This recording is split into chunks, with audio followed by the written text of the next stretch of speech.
Slow and steady wins the race. Jack, you are sick today. Where the frick are you? Gino, I'm in our apartment. You know where I am. I want to just say a couple things. Your health is the most important thing in life, and you forget about what it's like to be healthy, to be able to wake up, go into work, and I think we all take that for granted. But that doesn't mean that the show stops. So shout out to me, and you're welcome to everyone who is tuning in. I'm here from my bed while being sick. Well, we're glad that you're here. A lot of people were saying you weren't going to make it. So you've already, oh, that is medication you're showing that is prescribed to Jack, That ladies and that's that gentlemen. it's penicillin is one of the great inventions of all time. Also great marketing. I feel like in terms of names of drugs, Yeah, I feel like penicillin is the one that stands out. There's the other ones that are like amoxicillin and blah blah blah blah blah blah. man. But yeah, but Gino, it's good to be here. I'm happy I was able to join from our apartment. We're happy you're joining as well, Jack. It's a little off without you in the studio here, and Yeah, you also nervous? Are you nervous? terrified. And I will flop. And also to note that we live together, so I will probably take the next shift of sickness after this. But let's get into our top story today, Jack. What do you say here? We got a guest for this because we're talking about the Effies and mischief. No strangers to the Effies, winning it all the time. Just this year, just last night, they were named the most effective agency in the U.S. So without further ado, let's bring him in, Greg Hahn, co-founder and CCO of Mischief. Hey guys, how's it going? Jack, sorry about the flu you got going. Interesting fact. Well, interesting to me. My grandpa was actually one of the first people in the world to try penicillin because Wait, he was in the army when they were experimenting with it, and they gave it to him. And I think we all kind of owe him a little salute. I do that. Thank you. Thank you. That is great. Just another yet another thing that me and your grandfather have in common, Greg. add it to the list. I love Yeah, it. it's almost scary. Totally. So, Greg, congrats on the success at the Effies. You guys seem to always do well at the Effies here. So, for this year specifically, what did you guys take home? What were some of the campaigns that really stood out this year for Mischief? Yeah, yeah, thank you. Effie's is a big one for us. I really that's the one I put a lot of stake into because I think it's like the true measure of an agency is obviously does the work, is it effective? It's kind of why we're all here. And there's no skirting around the Effies. It's a very hard show. And you gotta have your proof together. So yeah, last night was great. We got, let's see, I have a list somewhere around here. 15 Effies across 8 clients.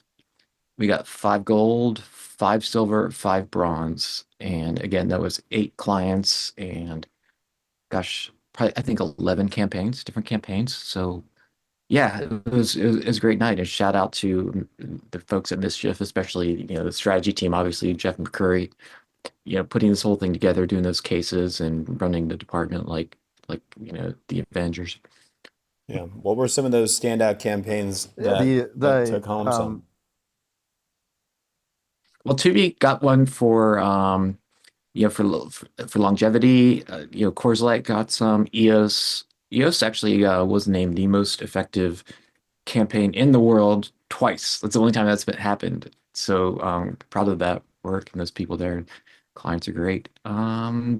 Yeah, there's a long list. I'm sure we won't be shy about it on LinkedIn, so please do check it out. And we're very proud of our clients, and I'm proud of the agency for this. Absolutely. Jack, what were you going to say? Yeah, having a little bit of internet issues. I don't know if you guys are hearing that, but just a little peek behind the curtain. Uh, I was going to say doing the case studies alone for all those campaigns feels like its own undertaking, Greg. How do you guys manage all that? How do you guys manage like making sure that you're doing all of it and making it good while also focusing on the client work? Yeah, I mean, we just make it a priority to do both. I think Yeah. the thing about the Effies is it's good work the work you put into the FE's case study is work that will benefit the agency all over. Like we use as teaching. Like you also have to be very thorough with your numbers and make sure that they all line up. And it helps, our young planners to kind of see where the benchmarks are and what's important and what moves the agency's business and the client's business. So I don't think it's time just spent on the FEs. I think it stretches throughout the entire agency when you put that work into it. Yeah. I want to widen the aperture of this conversation a little bit because we spoke to Lisa, who's the president of DNADs, and that award show, the branding, the perception of the DNADs, it's one of the hardest creative award shows to win, where they focus solely on creativity, craft, inspiration, and not so much on the effectiveness there. So I just wanted to so in this awards world, you have the Effies, which is all about effectiveness, and then you have the DNADs and the Cannes Lions here. I guess when you're an agency founder, how do you prioritize? Like when Mischief first started, what was like the award strategy for you all? Well, listen, I love all those awards. I'm on board of the one show, so obviously support that and think that. But to me, I think the most important one is the Effies, because I personally I know what the award shows can do for an agency's profile and especially for a creative's profile. So it's important and puts you on the map. And I was inspired by all those awards. But where I'm at this stage, and when you're an agency owner, you kind of think about it differently. I don't need an award show to tell me my work is creative. It's like if I like it, I like it. That's kind of a subjective thing. But what I do want is a award show to show that our work is effective in an undeniable third-party, unbiased way. And that's kind of the beauty of the Effies is like numbers don't lie. You kind of have to get your case together, and if the work isn't effective, why are you doing it? So to me, I've sort of like matured in my opinion of what to look for in award shows. I think they're all important in their own separate ways, but as an agency founder and owner, I think the strongest indication that an agency is completely aligned with their mission and their clients is an Effie. Yeah, I was going to say then, yeah, as an agency owner, yes, this makes a lot of sense, the effectiveness there. But I'm sure there's some points in your careers when you were hoping for that can line or the pencil, whatever it might be. Yeah. But I think it speaks to your leadership, the ability to trickle down the effectiveness messaging and not to dilute or sacrifice the creativity as well. Yeah. And that's not an easy thing to do, I would imagine. Well, I think that's the goal is like you can't win an Effie unless your work is creative as well. Like it's not just numbers. Like we believe that in order to be effective, you have to be creative. So that's always been our thesis is like, the most effective work is the work that people notice, and connect to. And I think that Effie's kind of is a good, Venn diagram of creative and effective, because you can't win grand Effies or gold Effies without having both. I love it. Makes sense to me. Jack, does it make sense to you? I think the math does. My one note, it's not a question, Greg. It's just a statement about, because Gino and I talk about it a few times on the show, like performance marketing, very bottom of funnel versus effectiveness.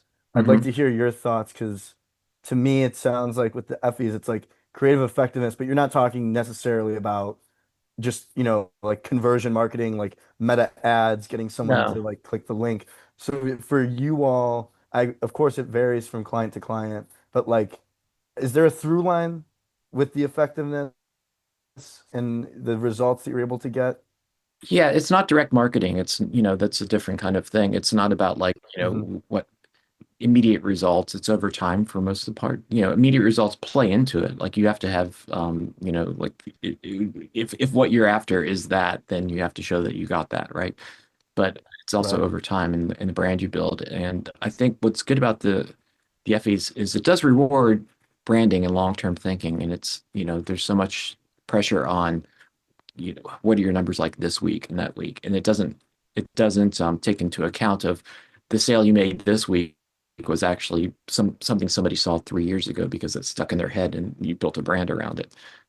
So I think that the the Effies are more of a full, 360 kind of picture.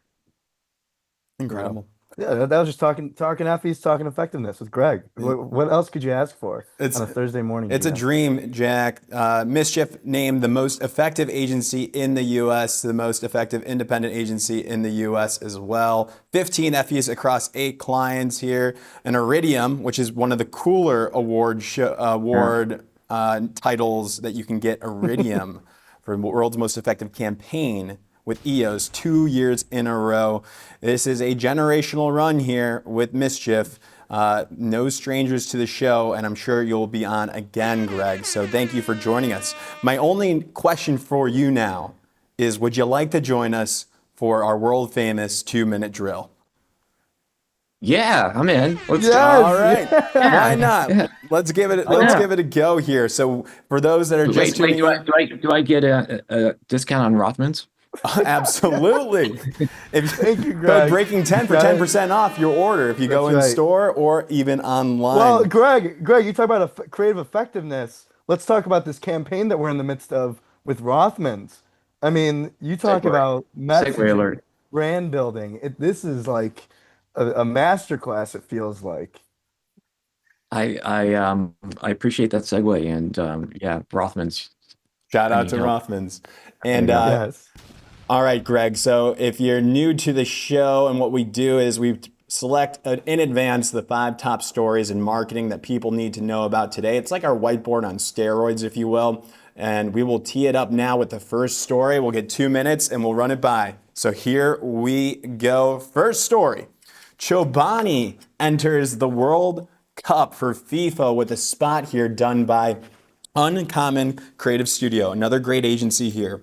But instead of focusing on the athletes, they're actually highlighting some of the athletes' family members in a beautiful film here. Also, custom-built jerseys for these athletes in the World Cup, pulling at like fibers and relics and memorabilia from their childhood. So that's the campaign here.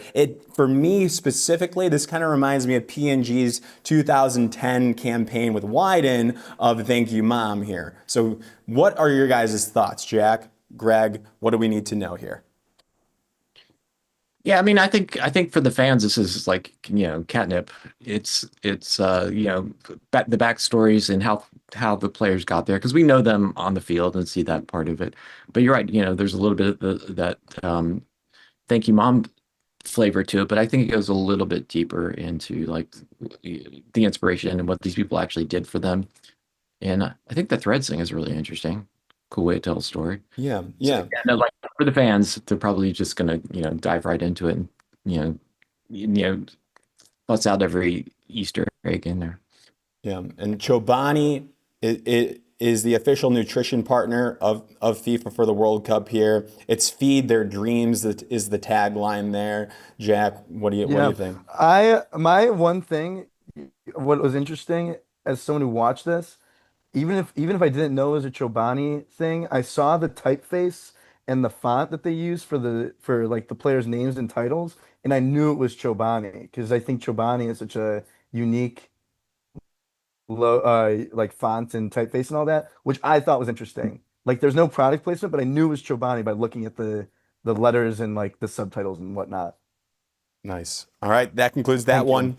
Next one here, Scary Movie is launching on June 5th. So the agency Loop has recreated essentially Subservient Chicken, which Greg, Jack, we know about this. We're ad nerds here. But for the folks at home here, or people watching that don't know about Subservient Chicken, essentially they built and captured 500 different frame shots of the Scary Movie ghost character, Ghost Face, in a room here that you can go and prompt and say things to do, and since they pre-filmed it, that character will do that in this room here. So yes, it does remind me. It is exact pull from the 2004 Crispin Porter Bogusky spot for Burger King with Subservient Chicken, but we can actually pull up, I believe, the website here. And Greg, I want you, if you can, to give us a command for Ghostface to do something if we can pull this up on screen, and we'll test it out.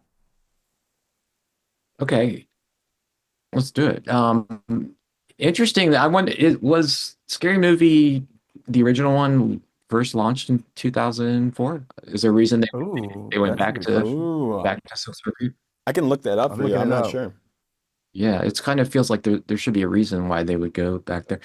And I also wonder like how many people remember Subservient Chicken that are in that audience. If it's towards me and some people who are probably been around for a while, they probably 2000, they do. 2000 was the original scary Yeah, so movie. maybe it's like kicking back to the retro vibe.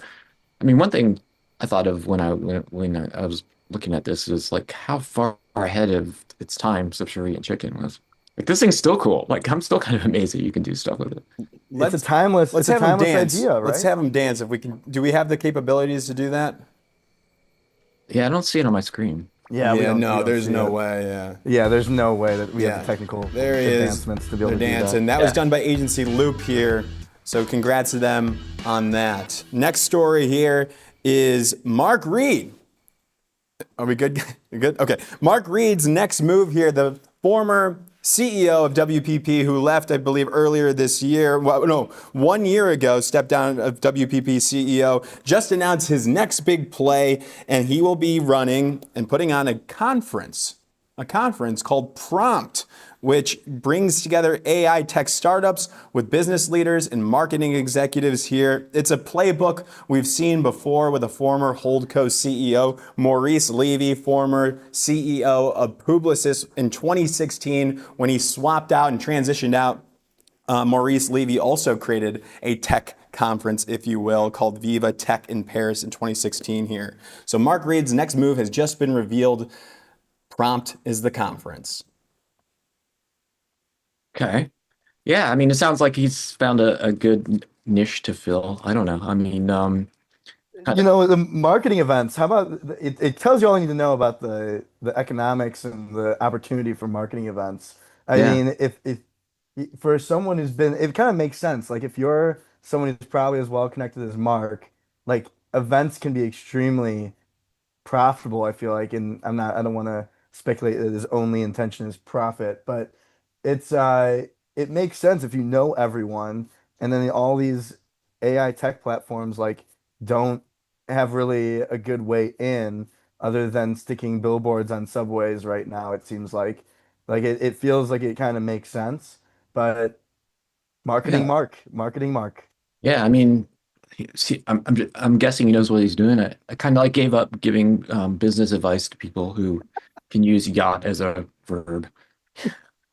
You know, Oh, I'm sure that's he's doing. I'm sure he's doing okay. He knows. Wait, that was great, Greg. I've never heard that before. Did you say using yacht as a verb? You don't give business advice to people that use yacht as a verb. It's kind of a rule I have. Yeah, no, I think he knows what he's doing. Yeah. So, he's not going like, "What's Greg think of this proposition?" Like, run these numbers by him and see what see how we're lining.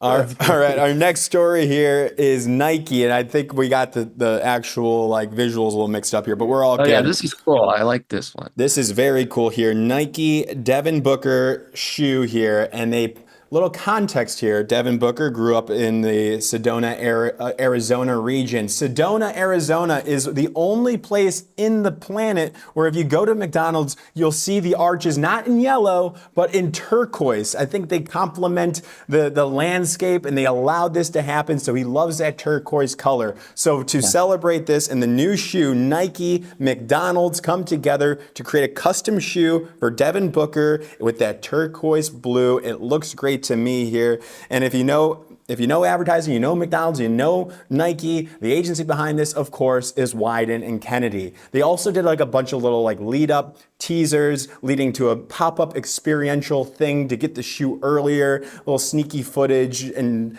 I don't know the hype culture, the hype beast culture, but they ate this up here and there's two colorways. What do we think about this, Greg? Very cool. I mean, the thing I found most interesting about it was the golden arches being blue. Like, I love that. It makes me like McDonald's better. I think that there's a lot to this story that you learn just by questioning the color, and I think that's interesting for fans and not fans. I'm sure these things are going to sell out as soon as they hit go on the launch button. So, kudos to both. Yeah, interesting that they're both Widen clients. So there's some good, you know, synergy happening there. I was gonna say, I don't know if this is a scoop or not, but sources tell me that because of the fact that Wyden works with both McDonald's and Nike, it was like the Devin Booker team, I think may have put those dots together to be able to make it happen, which feels like an ideal scenario to me. Yeah. No, that is Yeah. golden. Moving on to Oh, our. nice, Gino. Thank That's you. golden. Thank you. Golden turquoise, come on. A last story here, and we've been a little off. I just want to let you guys know we got to tighten it up here, but we can take our time. This is the last one. Okay. Breaking story here. New CMO is at OnePay. This is first time covering it on any news outlet here on Breaking Entering. Jessica Williams is the new CMO. What is OnePay, you might ask here? To me, I'm not an expert, but it's an all-in-one financial service brand. It reminds me of Coinbase, but what's interesting about this brand is it's backed by Walmart. So I think they can tap into some of the Walmart data. Don't quote me on that, but I know it's backed by Walmart here. And Jessica Williams comes from working at brands like Visa, Coinbase, and most recently Shopify. Coming in here and has that brand approach. So new CMO, financial services brand. Let's break it down. Yeah, that's an interesting one to watch. Jessica's actually a friend of Mischief. She was way back in the day when we first started. It's probably like one of our first conversations we had was with her. I think Ollie knew her from somewhere. She's great. Like, you can obviously see the track record, and she's got the experience in fintech. So I'm really excited to see what they do there. I think it's a brand that's just waiting to, be massive. Yeah. When you look at I go ahead, Jack. No, the track record I think speaks for itself. Like Shopify is, I think, like, to me, the golden standard for what a brand like this can be. Where it's like financial transactions, it's all kind of online. Like, how do you make a brand out of that? I personally have never heard of OnePay. So the fact that this is even happening feels like a big deal. I don't know if they've ever, Gino, is this their first CMO ever? I imagine it might be. I know this is her first CMO role, but I don't know if they've ever hired a I CMO think they're pretty before. new. They're like a couple Yeah. years old. Yeah. Yeah, so it feels like this feels like the maturation process for the brand. Yeah. Next year, everybody will know their name. That's right. That's right. Yes. And you see what Coinbase is doing. Who's their agency, Jack? Remind me. Is it Isle of Any? Isle of Any? Yeah. Yeah. Which Isle is of Any. investment into an independent agency, creative focused here. You got Joe Staples on that brand here. So we will see what Jessica Williams does. What's her next move here at OnePay, and hopefully going with a creative agency to help with the overall brand. That's the 2-minute drill. Greg Hahn, thank you so much. All right. Thanks for having me, guys. And feel better, Jack. Thanks, Greg. Appreciate it. Crushed it. Yeah, Gino, What's up, man? listen, this is all you now. All right. I'm gonna go back. I'm gonna go back to sleep. Okay. Rest up. I will see you after work. You want me to bring you anything like a soup, like a gazpacho?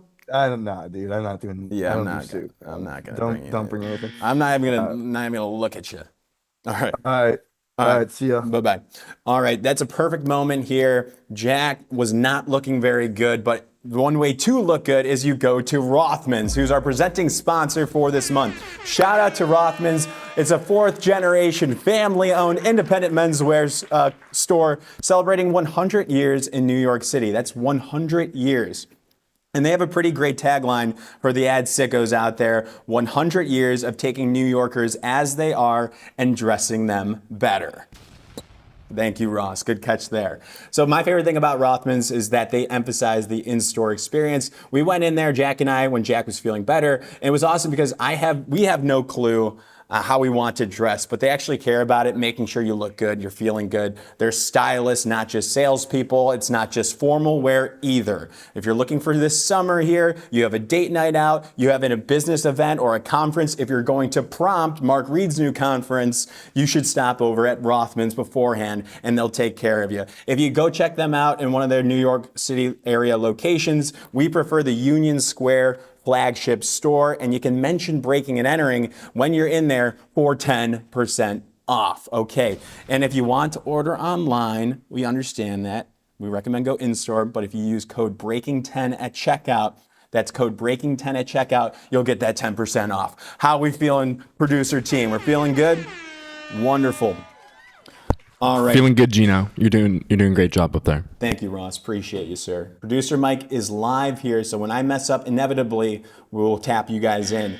For our first story of the day, DonerColle and Partners has a new CCO. New CCO alert, new CCO alert. That's Mariana O'Kelly. Mariana O'Kelly is here. She's joining DonerColle from Leo Burnett. And DonerColle, remember, just recently, there was a collaboration, if you will, between Doner and Cole McVoy. These are two Midwest, middle of America shops coming together underneath the Stagwell Holding Company. And they also just got a big win with Hershey's, which we'll talk about with Mariana O'Kelly, but also what she's going to do with these two different agencies that just recently came together as CCO. Without further ado, let's bring her on, Mariana. Hello, everyone. Hello, So thank nice you. to meet you. Yeah, nice to meet you, Jack and Gino. Of course. Jack, I hope you're feeling better. Jack is actually, he hopped off because he's unwell. So you just got Gino here on the show today. Okay, awesome. Well, I hope he's feeling better, and I hope you don't get it as well. All right, we'll Hope pray you for stay that. healthy. Appreciate that. Now, I'm excited to talk with you. We teed it up a little bit before we came on, but how are you feeling? The news drops today. You are the new CCO at DonerColle Partners. How are you doing? I am extremely excited because this is day one. And I think what is incredibly exciting for me about this opportunity is I feel like I'm a coach that's just inherited two teams, and I'm going to get the best of both. And then, for incredible projects and new opportunities, it's finding the talent and bringing those people together and do like some of the best work, that the Midwest has ever seen. So that's what truly, truly excites me about this opportunity. Absolutely. No, it makes sense to me. And are you based in Chicago? I'm currently based in Chicago, Gotcha. correct. Gotcha. So I will probably be building up a lot of air miles, flying between Detroit and Minneapolis. So it's going to be like that a lot. Totally. You have the Midwest covered. So that is super exciting here. And also DonerColle coming off a big win with the salty snacks division for Hershey's. That's a creative AOR there for Hershey's salty snack division. Skinny Pop, Pirate's Booty, Dots, Lesser Evil. I mean, that's got to be a dream to win that I believe that was before you even came on. So you're coming in with a lot of momentum between these two agencies here. And now the real work begins on what teams get to work on this new AOR. You kind of have to start from the ground up. What's your strategy? What's your approach to now starting with this new account? I mean, it's only 3 months in and they've already won Hershey's. So as what you're saying, I think there's a ton of momentum right now. At this stage, I can be honest with you, is that I haven't met any of the creative teams yet. So my plan for the next month or so is I'm going to spend a lot of time in both agencies, meeting people, meeting creatives. I've always said that I wanted to be an architect before I went into advertising. So I always try and do a blueprint in my head. So I want to like zoom out and go, the brands, the clients, the teams, the structure, and then kind of like just collect it all and then decide how to put it together. But also making sure that I truly protect the two nuances of the two creative agencies, because this is not a merger. It's the best of Doner and it's the best of Cole McVoy. So it's protecting that as well in terms of the nuances, and then finding that one creative vision to bring it, together, because they share the same creative ambition. And I think if you think about, the Midwest, there's nothing mid about it. There's so much raw and realness and almost like chaoticness. And I think that's what I'm really excited about, is that finding that beauty in the ordinary insights. And for the teams and like everybody that's working around it, being able to like live those lives, right? You don't have to imagine what it's like. You can just go and stand in your lawn in the suburb and go, well, what am I observing? And really, truly bringing that out in the work that we do. Real observations. I think it's so important, the need for your role looking over the two shops and like identifying those opportunities. You come from Leo Burnett, Midwest agency, of course, and you've worked at some amazing shops in your day, in your career here. So I guess like I want to get pretty tactical here. What do you know that you will not do a system, a structure in place that you will steer clear of? Is it isolating each office where only these offices, one office can work on one brand? What will you avoid doing? That's a very interesting question. I think I will avoid jumping to assumptions early on. And also, I think sometimes CCOs comes in and they find their rock star teams and then they give them all the briefs. I don't want to do that. I think I truly believe that the best ideas can come from anyone. And I just want to, I want to just get to know the people and get to know their talent, because sometimes someone's really great at one thing, and if you dig deep enough, you find that, and that is the gem that turns it into like the thing that everybody loves. So for me, it's really just pulling up my sleeves and getting into the trenches and getting to know everybody. Yeah, that makes sense. We talked to Jerry Graff upon the news. He's the new CCO at Joan, and he said it takes time. Like, you need to slowly get to know the creatives and what their capabilities, their secret talents are, what their interests are. And that doesn't happen in a week here. But then how do you balance this onboarding process with also having to keep up with the speed and the deliverables of a client like Hershey's or the other clients that are within the collaboration? I have to say the prep work that DonerColle has given me has been exceptional. I mean, they've given me onboarding decks, they've given me structures, they've given me the pitching deck that they used for Hershey. So, I mean, they have been amazing. So I feel like I'm already going in with some knowledge, but also just that's why for the first month or 2 months, I'm just going to like pause and just go, people, clients, it's that blueprint that I was talking about. And then, but I do know that sometimes you've got to like build the plane, fly the plane while you're building it. What's that saying? Yeah. So yes, diving into all of those accounts, but making sure we're setting it up with the right like ambition right from the start. And I think that's what's going to be important for me for Hershey's, is that the work feels, it's real. I think that's the big thing that I want to hold on to. It's that real observations that people think is ordinary, but when you bring it to light, there's just some magic in it. Like, I'm thinking about like Miller High Life, my favorite work of all time, just deviled eggs and somebody standing on a lawn and watching, a neighbor trying to like reverse the ski boat into the driveway. That's the stuff I want to push the teams for, and strategists and everybody to go, let's find the thing that when you tell that story, everybody smiles and they go, it's either me or I know somebody like that. And bring that together with like the best of the brand, so that what the brand truly can deliver really connects with that like, Midwest observation. I love that. That beauty of the ordinary. No, absolutely. The true human insights, you want the teams to be able to pull that out here.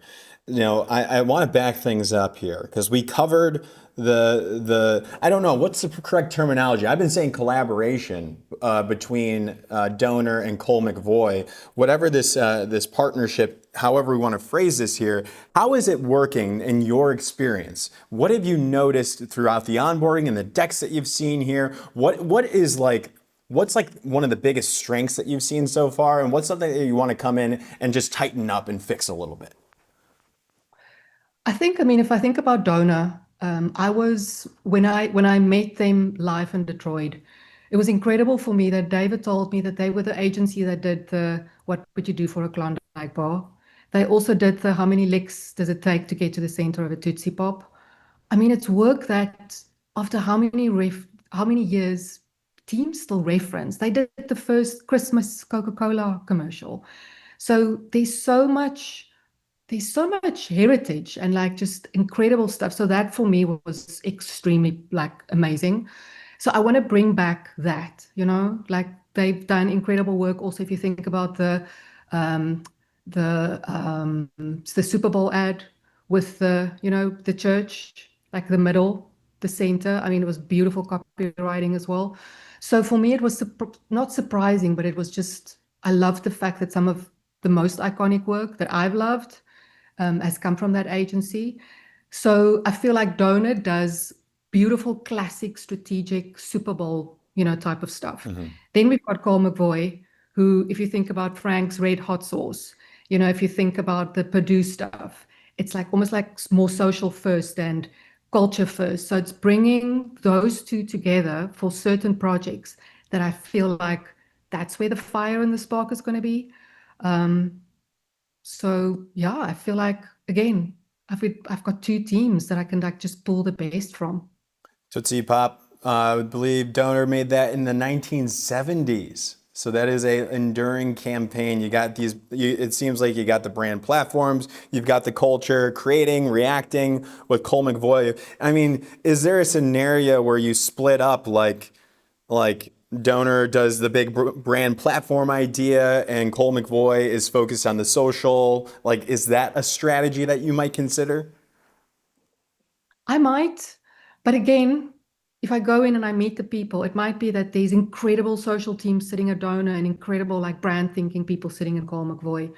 And again, it's like, I think it's protecting both of them, because I'm going to be overseeing Donor as Donor, overseeing Cole McVoy as Cole McVoy, but then overseeing this entity as well when we go in for new projects and new pitches.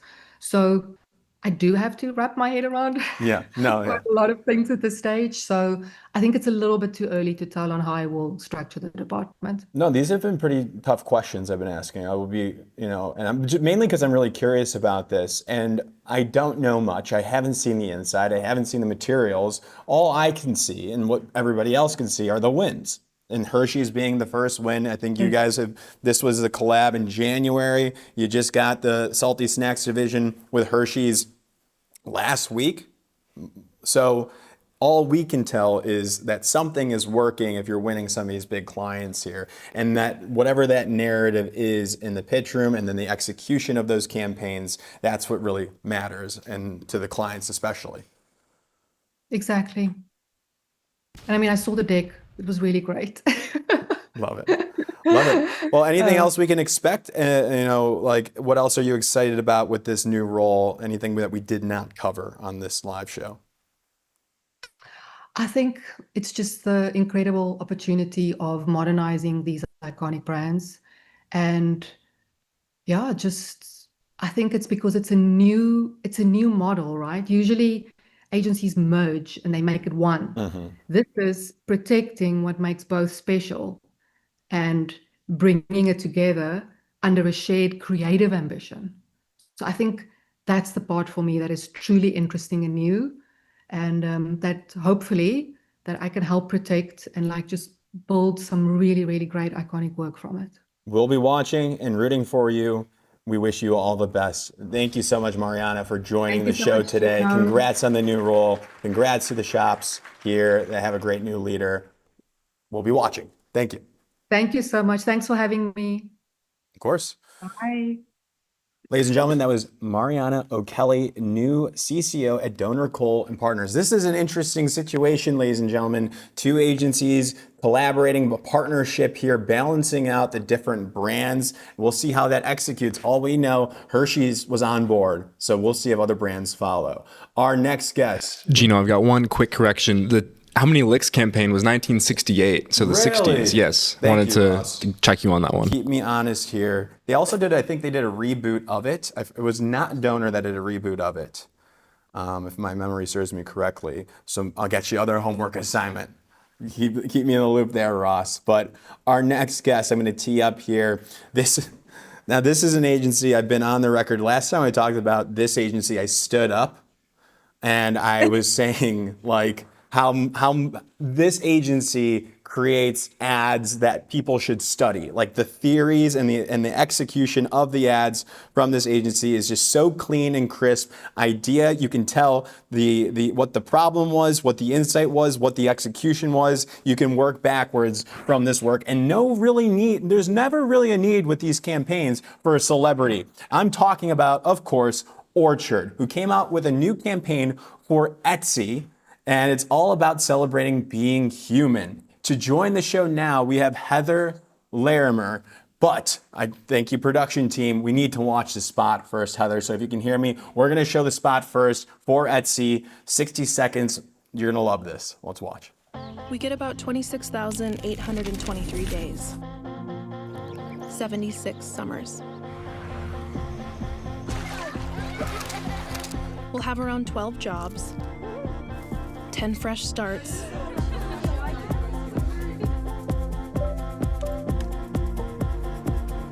six best friends, 4 best dog friends, all in about 15 great loves, 3 broken hearts, 5 broken leases, 1,205 firsts, 2.5 billion heartbeats. Our most human moments should be celebrated with humans. Celebrate being human. Etsy. All right, Heather Larimer, ECD at Orchard, joining the show now. Heather, congrats on the new work. How are you feeling today? Oh, I feel amazing. I can't believe how people are responding to the work. I just think it's a testament to if you try to be as real as possible, people really respond to it. So I'm absolutely thrilled. Our whole team is. I noticed a major issue in this spot here, is at least for guys like Jack. I think it was 3 broken hearts in a lifetime. For guys like Jack, you're gonna have to bump those numbers up there. And that's a cheap shot because he's sick today. I'm not afraid to do that, and he can't respond right now. So just wanted to call that out. But overall, really, really smart, heartfelt work here for the brand Etsy, which kind of makes sense. We'll get into that. It's kind of reminiscent of the Seasons of Love from Rent. We're listing out all the things that can happen in a life. So I wanted to call that out here. But backing things up, what did Etsy ask the agency Orchard, your agency? What did they ask? What was the brief that you guys received? Well, of course, we're at a time where commerce is getting increasingly taken over by robots and automation and giant corporations who shall not be named.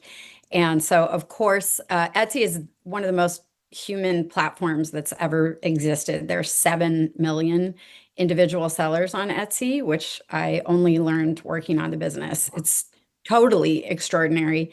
And so they were like, how can we push this to the forefront and really make people understand why they should shop with human beings?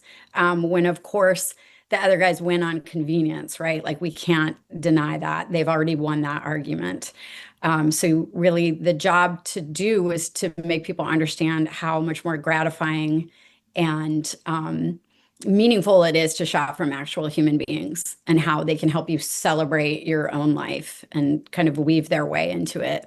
Yeah, no, So that's then a good our ask. CSO, our CSO came up with, Laura Janess, the founder, actually came up with the platform line, Celebrate Being Human. And it's such an incredible platform. And so from there, it was really easy to get lots of feelings in and lots of humanity. Yeah, yeah. So the platform line then came, is that the order of operations, the brief, the homework, the platform line, and then the spot itself? Is that correct? Yes, absolutely. So once we landed on Celebrate Being Human, we got really excited and we were really probing it like we do at Orchard. I think we work really hard and have a lot of deep conversations about things. We laugh a lot too, obviously, but we started really probing, like, what does human mean? And that led us to some of the not great parts, like Jack's broken heart count, whatever it is. And Jack, mine is also far above 3. So, but 3 is just a nice, number. Yeah. So yeah, we just started really thinking about kind of the ups and downs and the texture of our lives. And we landed on this script eventually. And Christine Tafe, who helped write the script very much, it was a collaboration. She pointed out to me that we didn't even lock those details until right before we shot, because we kept being like, what are the moments in a human life that most need to be talked about? Yeah, that makes a lot of sense too. It's like the thing that, like, the line itself and what the platform line of Celebrate Being Human and the actual execution of this, it could go many different ways. Like you can focus on different parts, like you can have a series of films on one moment of somebody's life that's very human. But the decision to have the vignettes and the compilation of all the things that go on in a life was a strategic choice here. You crammed it all in one and it worked out really well. So tell me more about like the decision to get it all into this 60-second spot. Yeah, it was really frenetic. Part of what really helped us is Jess Cole's amazing at doing a lot of different things in a short amount of time, our director, Jess Cole. And then it was shot by Adolfo Veloso, who shot Train Dreams. And it was almost all natural light. So, and we cast real families, real couples, the kids in the pool, that's their dad with them. And so there was all this human warmth in it, which I think allowed us to move really fast because you could really feel the connection between the cast. And it was shot on a bunch of different formats. And I remember when I was on set, the first thing I said is this feels really recollected, which I think adds a lot of weight to it. It sort of feels like you're remembering it versus just seeing presentation of a lot of moments in someone's life. Yeah, absolutely. Jess Cole from Love Song, is that correct? Yeah, totally. She was incredible. And how do you make the decision on, I'm getting really in the weeds here on the work, if that's okay. How do you make? I love it. Yeah, well, this is good. This is good. Let's keep going. Let's keep this going.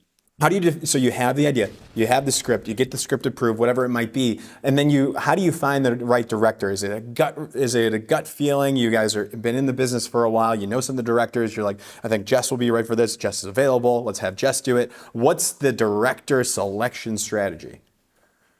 We had Jess in mind to talk to for sure. We loved she had just put out a Yeti spot that I thought really like captured the texture of outdoor life in an interesting kind of collagey way. But we treated with 3 directors who are all incredible.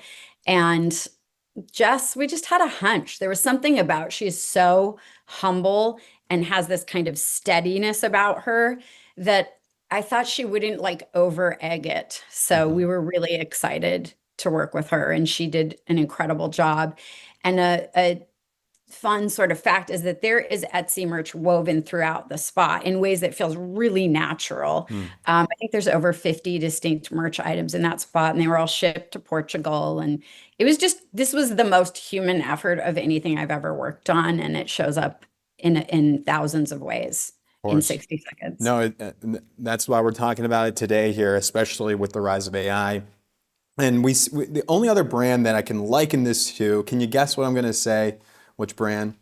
There's another brand with a campaign right now. It's Pinterest. Obviously, a completely different offering, of course. But you know, they're encouraging people to get off social media, to go on Pinterest, get inspiration, go offline. And there's like that. It seems to me a winning playbook today, and it might be just like super obvious to me because I cover this stuff. But like, if you tap into the human nature and you do something with high craft, and it's honest and true, it will break through today, given all the other slop. Yeah, absolutely. I think it's just interesting. The response to this spot has been, there's been so much talk about AI and how you can just really see the difference between what a human can create and what a robot can create. And I also like that we don't tell people what to do in this spot. We just present facts and feelings and let people kind of come to their own conclusions. And we actually just released a campaign for Scott's Miracle Grow that is a similar sort of conversation, but approached totally differently, in which we don't really talk about the enemy, but just immerse people in like what it feels like to touch dirt and be with plants and come back to earth. Yeah, that campaign, there was a teaser. Was it for Earth Day? Was that? Yes. Yeah, there was a teaser for Earth Day, and then we saw the beautiful films that came from that. The hand coming and like focusing on it, touching the dirt, and the plants growing here. You know, I will complain about it though, because I live in New York and I feel like I can't do that very often. So and these are fake plants that we have here. So it's like, I did feel a little sad. They look good though, you know. Yeah. They add some humanity, You know, some plant. humanity. Yeah, We're gonna do. yeah. The concept of plants in the office is a strong one. The execution itself, I don't know if we executed very well. Ellie is laughing right now. She's the one that, and we have no I budget, kill so it's plants, just like so I'm working on that too. I could keep a plant alive. But was Scott's Miracle Grow? Ad read. Good. Wonderful. Way to go. Well, Orchard's doing great things. Anything else coming on the horizon? Anything you're excited about? Still independent agency, I believe, as well. Can we confirm that on the show? So independent, absolutely independent. Sometimes it's like you have no net beneath you, which I think makes us work a lot more collaboratively. It's the most collaborative place I've ever worked. I think because of that, because we don't have any safety net really. We have a new spot coming out for Etsy soon that I think is going to make a massive impact, but it's very top secret. But I'm really excited about that. I love the scoop there. That's great. And I love the Casper work we just put out. The tagline's "Good Night Day," and they're really funny spots about daymares. The concept is that sometimes your real day life is actually way scarier than what your subconscious can dream up while you're asleep. Well, I'm a fan of the Orchard work, and this relationship between Etsy and Orchard is a strong one. I already can tell that that whatever you're making now that's going to be released is an extension of this campaign. I'm sure it won't be anything like a complete 180. So I will be watching it, and I cannot wait. So Heather, and to the rest of the Orchard team, and to anybody from Etsy watching this, thank you for the great work that we can talk about. Thanks so much for having me. Of course. Heather Larimer, Executive Creative Director at Orchard for Etsy's new Very Human ad celebrating being human, which I'll tell you what, we can all do. And I mean, I saw this ad scrolling on my phone in the subway, and I just put my phone away and looked up and just was a little bit more present. How you like that, Ellie? We're good on the next guest here. All right, we have two guests loaded up here. Andrew Kong is the Creative Director at Deutsch, along with his partner in crime, Curtis Petraglia. Petraglia. Nailed it. Petraglia. That's right. And now they're creative directors at Deutsch here, and they are working with Dr. Pepper. It's micro drama season in advertising here, and Dr. Pepper steps up to the plate and knocks it out of the park with two short form films with a part of a series here to promote. I have it in my notes here. Dr. Pepper's creamy coconut limited time offered flavor here. So we're going to bring on Andrew and Curtis to talk about the new micro drama series for Dr. Pepper. Dr. Pepper, welcome to the show. Hey, thanks for having me. Curtis, what's up, Gino? Curtis, how do I pronounce your last name correctly? Oh, it's in America, it's Petraglia.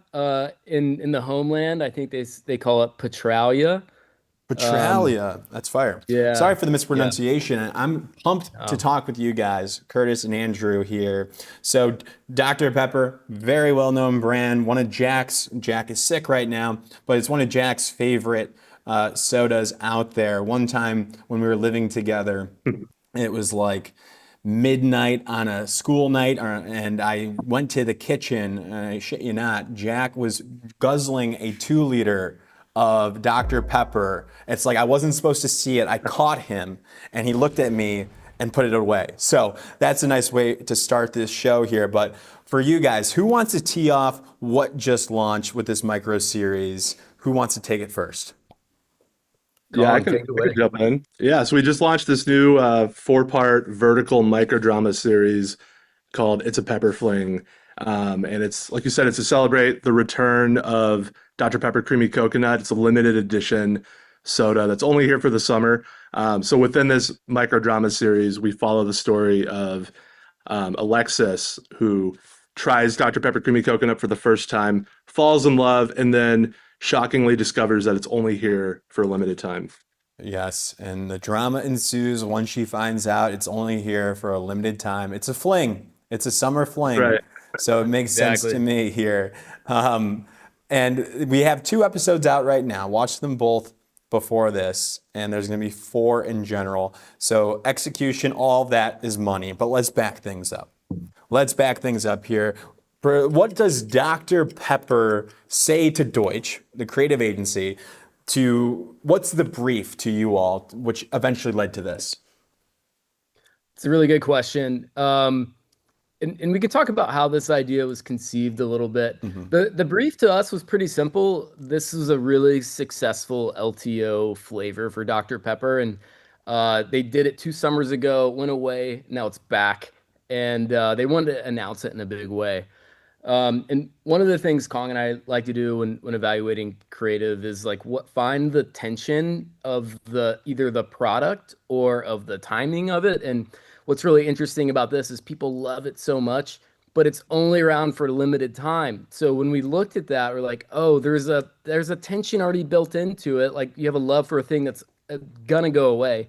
And it's funny, like Kong, our tagline is "It's a pepper thing." Kong's like really good with one-liners and zingers, and he just threw out like "It's a pepper fling," and we all laughed at it, and we put it in a deck. And to be totally honest, we didn't know what it was at first, and then the clients loved it, and we were like, okay, we should figure it out.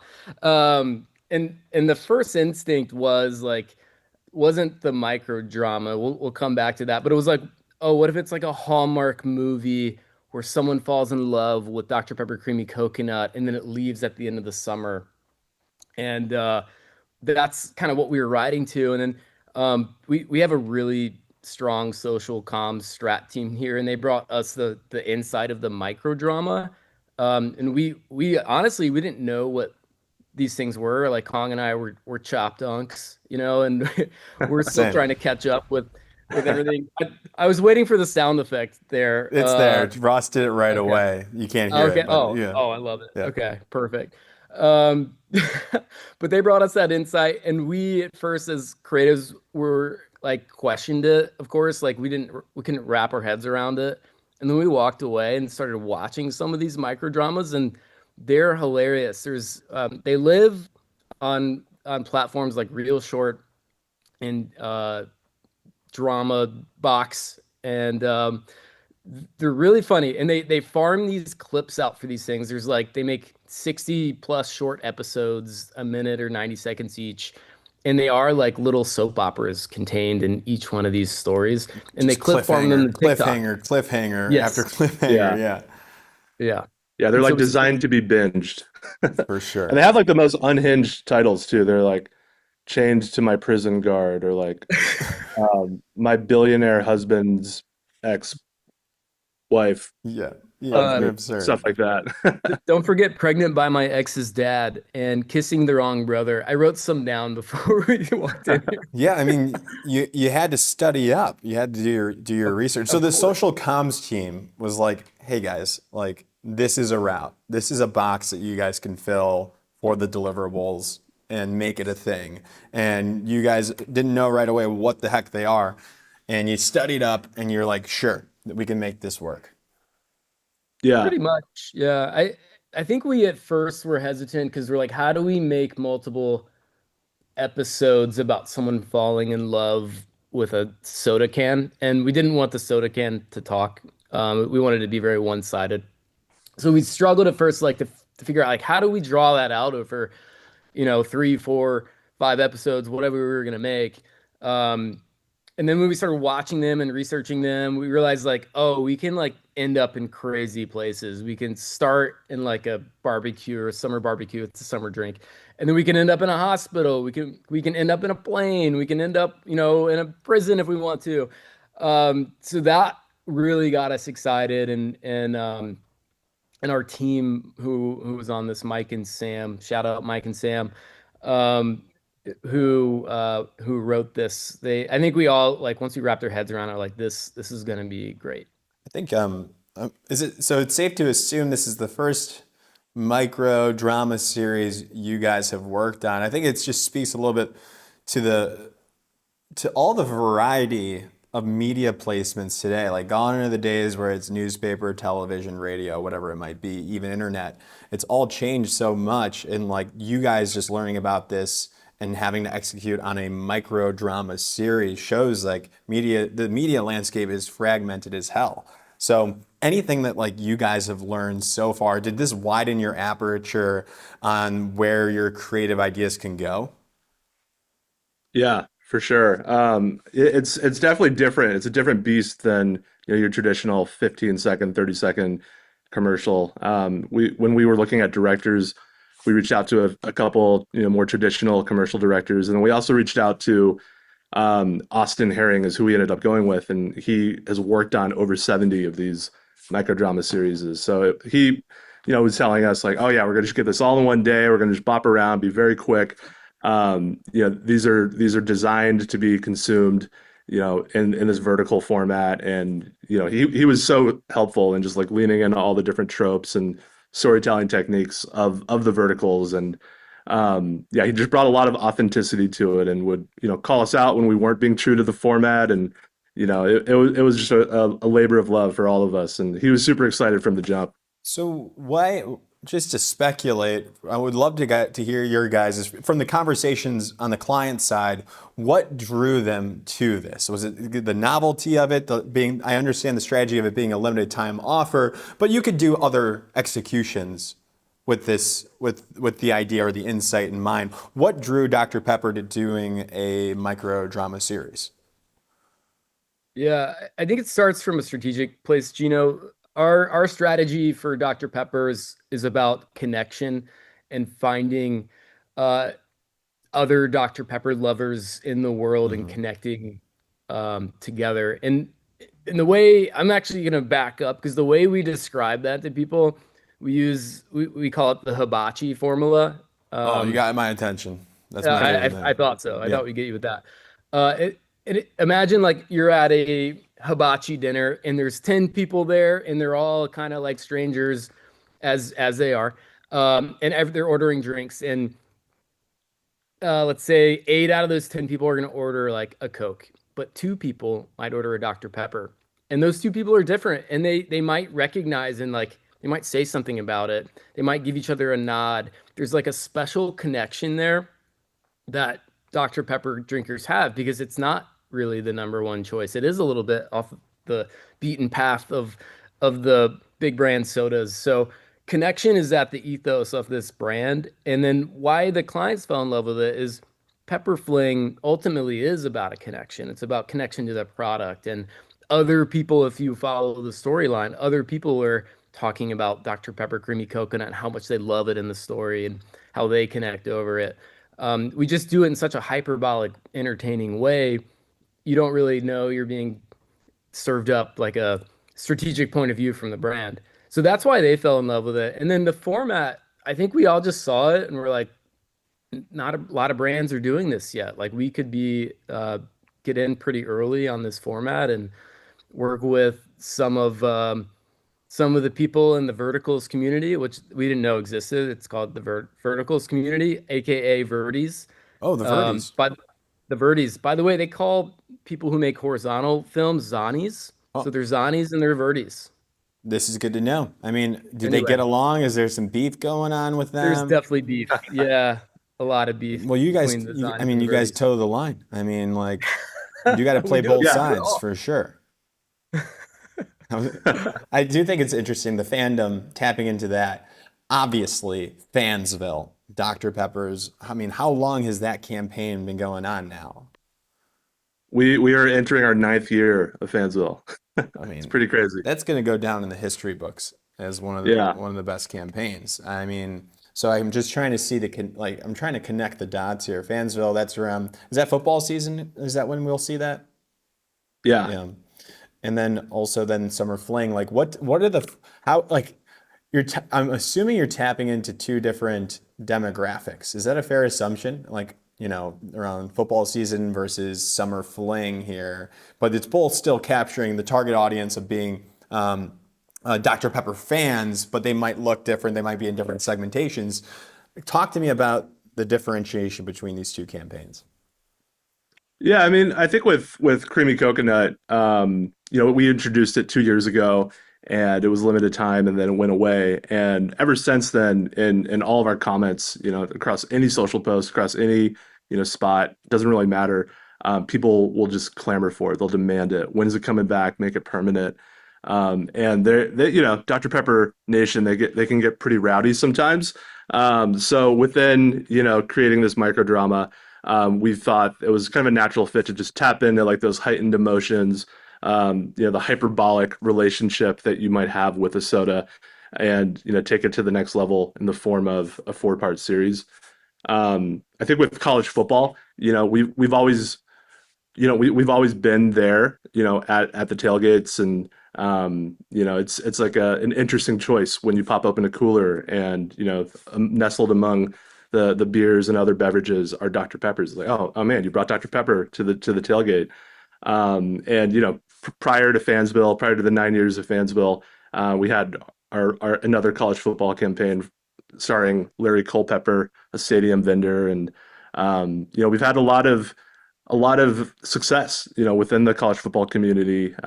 Dr. Pepper, we do the tuition toss every year where we reward college students with, tuition dollars to help them pay off their student loans. And so we've always been kind of like tapped into the fiber of college football.